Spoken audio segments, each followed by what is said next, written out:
खबर उत्तर प्रदेश के जनपद कानपुर देहात से है। यहाँ गुलामी के 70 साल बीत जाने के बाद भी कर रहा एक ग्राम प्रधान रसूखदार की गुलामी। गांव के दबंग व्यक्ति बबलू पाल ने अपने बंधुआ मजदूर मान सिंह, जो कि अर्ध विच्छेद यानी मानसिक रूप से विकृत है, का दलित फर्जी वोट बनवाकर चुनाव में खड़ा कर चुनाव जीतकर शासन की आंखों में धूल झोंक कर प्रधानी के 5 साल गुजारे। आपको बताते चलें, अजब गांव की गजब कहानी कुछ इस प्रकार है। जनपद कानपुर देहात के विकासखंड अकबरपुर की ग्राम पंचायत अंबरपुर में रहने वाले बबलू पाल आज से लगभग 10-15 साल पहले एक 10-12 साल के लड़के को कहीं से लाकर अपने घर में रखने लगे और उससे बंधुआ मजदूरी कराने लगे। इस लड़के के बारे में गांव में किसी को कुछ भी नहीं पता था। यह किस जाति का है और कहां का रहने वाला है। आगे चलकर मामला कुछ इस प्रकार हुआ कि गांव में प्रधानी का चुनाव आया और सीट दलित हो गई। दलित सीट पर दबंग बबलू पाल चुनाव नहीं लड़ सकते थे, तो उन्होंने अपनी दबंगई के जोर पर अपने यहाँ बंधुआ मजदूरी करने वाले इस युवक को, जो 15 सालों में अब बालक से युवक हो चुका था, बबलू पाल ने गांव के छेंदीलाल कोरी के घर मतदाता सूची और परिवार रजिस्टर में अपने दमखम पर उसका नाम छेंदीलाल के पुत्र के रूप में लिखवा दिया। और इस प्रकार वह लावारिस युवक, जो कि बबलू पाल के यहाँ बंधुआ मजदूरी करता है, वह अंबरपुर गांव का दलित मान सिंह कोरी बन गया। फिर पर्दे के पीछे रहते हुए बबलू पाल ने उक्त मान सिंह कोरी को प्रधानी का चुनाव लड़वाकर अपने गांव का प्रधान बनवा लिया। अब मान सिंह कोरी गांव का प्रधान तो था, लेकिन वह एक कठपुतली प्रधान था। सारा काम बबलू पाल करते रहे। मजेदार बात यह है कि पिछले 5 सालों में जनपद के तमाम अधिकारी इस बात से अनजान बने रहे। बस यहीं से शुरू होती है अजब गांव की गजब कहानी। कैसे आजादी के इतने वर्षों बाद भी आज भी गांव में दबंग लोग किस प्रकार सत्ता और प्रशासन को अपनी तरफ मिलाकर किस तरह का खेल खेलते नजर रहते हैं और लोकतंत्र का मजाक उड़ाते रहते हैं। आइए चलते हैं और जानते हैं हमारे संपादक विजय शंकर कौशल जी से सारी जानकारी। मजदूर न जिसके जन्मदाता का पता है, न जिसकी जन्मभूमि का पता है। गांव का एक दबंग बचपन में उसको कहीं से लाया और वर्षों तक अपने यहाँ बंधुआ मजदूरी कराई। वो बालक अब जवान हो गया।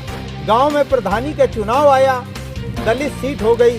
वो दबंग चुनाव लड़ने से वंचित हो गया। उसने प्रधानी को अपनी जेब में रखने के लिए उस बंधुआ मजदूर को बाजबरिया गांव के एक दलित परिवार के घर में उसका बेटा बनाकर मतदाता सूची में नाम दर्ज करा दिया। और धन्य है ऐसे गांव के लोग जिन्होंने उस दबंग प्रधान के आगे नतमस्तक होकर उस बंधुआ मजदूर को, जो ठीक से बोल भी नहीं पाता है, जिसे खुद नहीं पता है कि उसकी माँ का नाम क्या है, वो कहाँ का रहने वाला है, और वर्तमान समय में गांव में किसी दलित व्यक्ति के यहाँ उसे जबरदस्ती वारिस बना दिया गया। धन्य है गांव के लोग जिन्होंने उसको वोट देकर गांव का प्रधान बनाया। आइए जानते हैं पूरा वाकया किस प्रकार है। आखिर इस सारे खेल में जिम्मेदार कौन? वो बीएलओ जिसने संबंधित परिवार से जानकारी करे बगैर फर्जी वोट बनाया, या फिर वो ग्रामवासी जिन्होंने दबंग बबलू पाल के डर से वोट देने के बाद अभी तक चुप रहे और कोई शिकायत नहीं की, या फिर वो अधिकारीगण जो समय समय पर गांव में आते रहे, उनको सच्चाई का पता नहीं चला, या फिर वो भी बबलू पाल के रसूख के कारण चुप रहे, या फिर वो दलित परिवार जिसके परिवार रजिस्टर में नाम दर्ज कराकर वो प्रधान बना। आखिर दलित परिवार ने अभी तक इस बात की शिकायत आला अधिकारियों से क्यों नहीं की?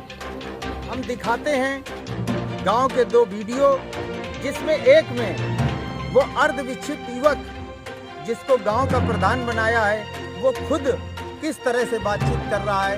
दर्शक समझ सकते हैं उसकी मानसिक स्थिति के बारे में। और दूसरे वीडियो में छेदीलाल का पुत्र ये स्वीकार कर रहा है कि ये व्यक्ति गांव का नहीं है और जबरदस्ती टोटेदार और बबलू पाल ने हमारे घर में इसे छेदीलाल का पुत्र बनाकर जबरदस्ती मेरा भाई बना दिया है।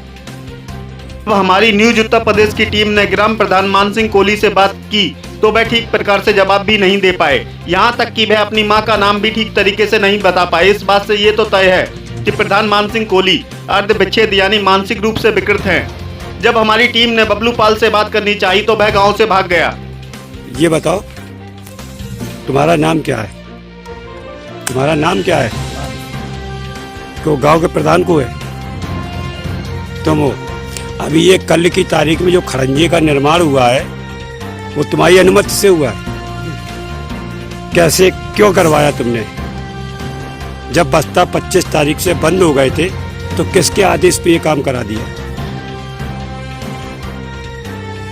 कि प्रधानी को चला रहा है। तुम्हारे आप देख रहे हैं, कोई और देख रहा है? भाई साहब का नाम क्या है? भाई साहब का नाम क्या है? जो भाई साहब देख रहे हैं उनका नाम क्या है? नहीं पता है नाम? नाम नहीं पता है? जो प्रधानी देख रहे हैं उनका नाम नहीं तुम्हें पता? तुम कहाँ के रहने वाले हो? अंबरपुर के। तुम्हारे पिताजी का क्या नाम है? चेदिला। यही गांव में रहते थे। माता जी? माता जी माता जी क्या नाम है? तुम्हारी ननिहाल कहाँ है? ये तो मकान जो है बबलू पाल का है। तो बबलू पाल के मकान में तुम प्रधान होने के साथ तुम्हारा मकान कहाँ है? यही है। तो तुम बबलू पाल के यहाँ रहते हो? प्रधानी चलाते बबलू पाल है। तुम उनके कौन हो? भाई तो हो नहीं सकते क्योंकि वो पाल है, आप कोरी लिख रहे हो।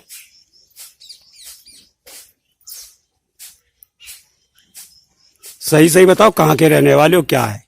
तुम यहाँ क्या करते हो? यहाँ पे क्या करते हो? काम करते हो? काहे का? आटा चक्की चलाते हो? इनके घर में नौकरी करते हो? नौकरी करते हो? ठीक।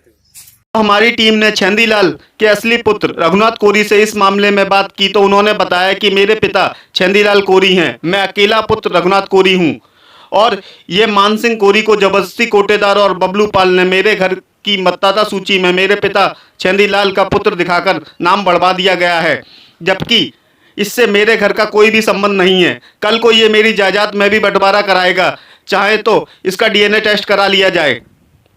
तुम्हारा क्या नाम है? हमारा सुधीर नाम है। तुम्हारे पिता क्या? हमारे पिताजी का नाम है श्री छेदीलाल चौहान। ये बताओ, ये जो मान सिंह कोरी है, हाँ, ये कहाँ से तुम्हारे परिवार में कौन है? तुम्हारे ये जबरदस्ती बनाओ रहा हमारे भाई।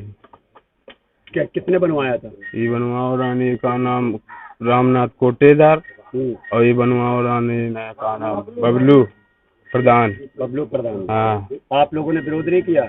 ने किया था। हाँ, फिर क्या हुआ? तो उसमें मुकदमा लगवाया था, तो वही काम चल रहा था, मुकदमा ही लगा था। अभी भी चल रहा मुकदमा? हाँ। अब आप क्या चाह रहे हैं? अब यही चाह रहे हैं कि ये हमारा मान लो कि ये हमारा भाई बना दिया गया, तो ये क्योंकि ये सब लोग किया 420 में ये सब लोग हमारा घर के ना सत्यानाश कर दिया इन लोगों ने। देखना यह है कि शासन के आला अधिकारी इस मामले को कितनी गंभीरता से लेते हैं और दोषियों के खिलाफ क्या कार्रवाई करते हैं, और ये भी ध्यान में रखना होगा कि आने वाले चुनाव में सभी प्रत्याशियों की ठीक से जांच की जाए।